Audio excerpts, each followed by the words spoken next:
Hi everyone, my name is Lauren Brunet, and today I will be taking you through our study titled, Is Justice Really Blind? Gender Bias and Perceptions of Consent in Statutory Sexual Assault Cases. And this research was conducted by myself under the supervision of Dr. Brunet Field through Mount Royal University located in Calgary, Alberta, Canada. So in Canada, we define statutory sexual assault as the non-forced sexual interaction between an adult and a minor. Because the age of consent in Canada is 16 years of age, we wrote fictitious vignettes about survivors who were 14 or 15 years of age. And individuals who are 14 or 15 are permitted to have sexual interactions with someone who is a maximum of 5 years older than themselves. However, if this age gap exceeds 5 years, then that is considered statutory sexual assault. So for example, a 15-year-old is able to have sexual interactions with a 20-year-old, but not with a 21-year-old. And so this research really came into question after noticing in the media the depiction of several inappropriate statutory sexual assault type relationships. But oftentimes we see that the audience isn't viewing these cases as being inappropriate or even illegal.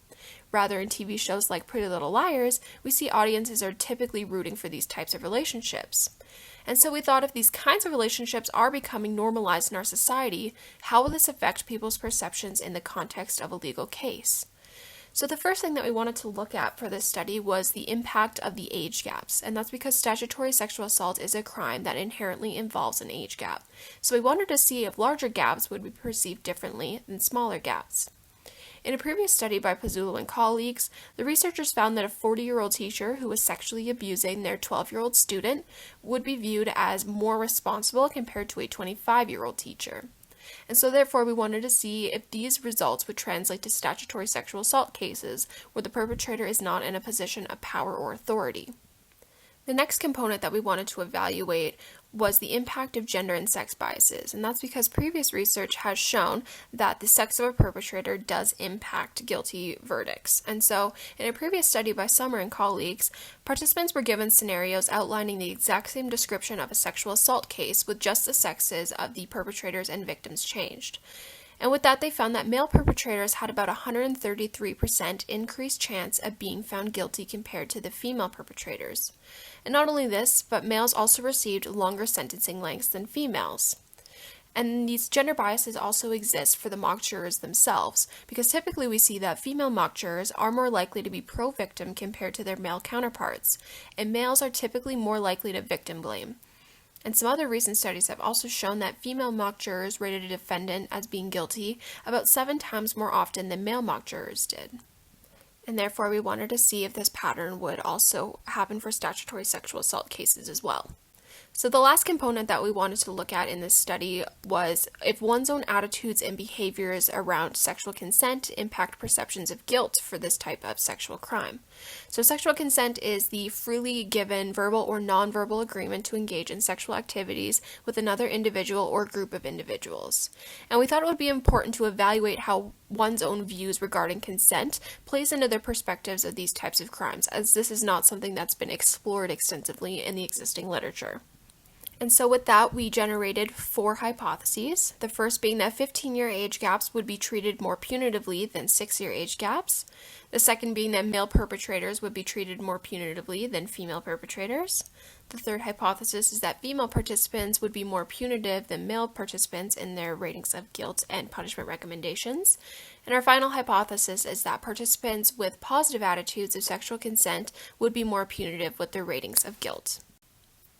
Our final sample consisted of 192 students enrolled in an introductory psychology course at Mount Royal University during the 2020 to 2021 academic year.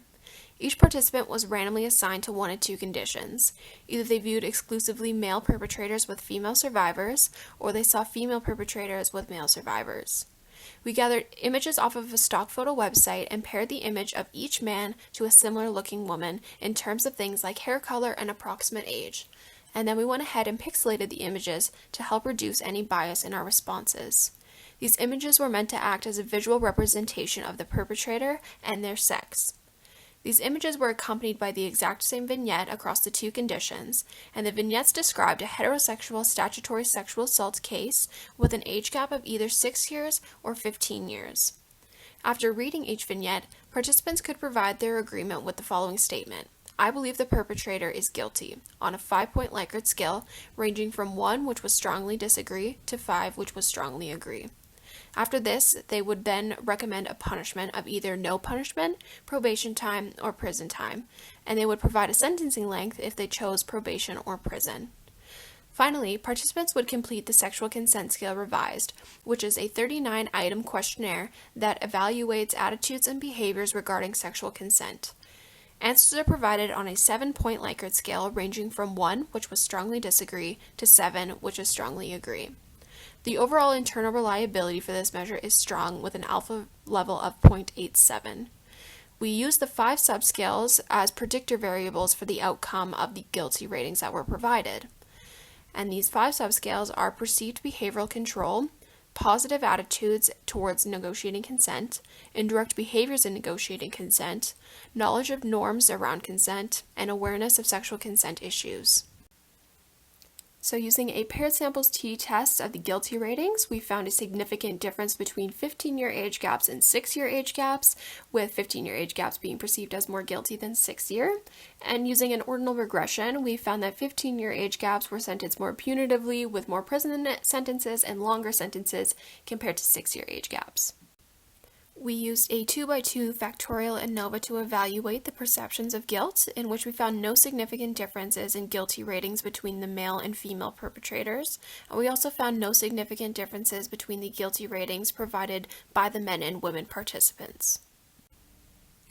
We used an ordinal regression to evaluate the punishment recommendations between the genders, and first we found no significant differences between the punishments recommended to male perpetrators versus female perpetrators.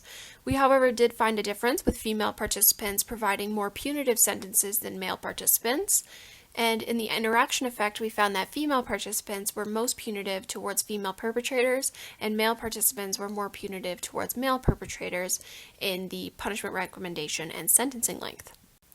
And finally, using a multiple regression analysis, we found that none of the 5 subscales of the Sexual Consent Scale Revised were predictive of guilty ratings.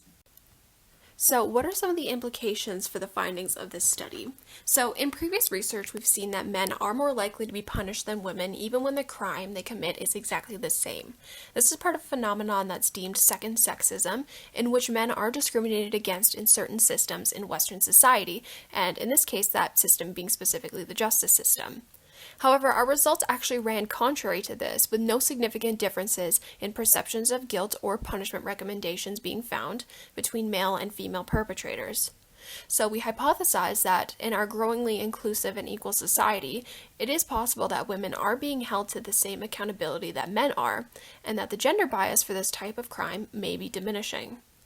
However, female participants being more punitive towards female perpetrators was an unexpected finding, and we think that this might be due to a phenomenon that's known as othering. So othering is a dichotomous process that allows one to distance themselves from the negative attributes or actions of another person that they're kind of similar to, and this creates an us versus them mentality. So, female participants may have viewed the criminal behavior of another female as being morally inferior, and so the female participants may have created an other of the female perpetrators to help alleviate any discomfort or show moral superiority. Our hypothesis was supported that relationships with large age gaps would be viewed as more guilty, and that is in line with the existing literature.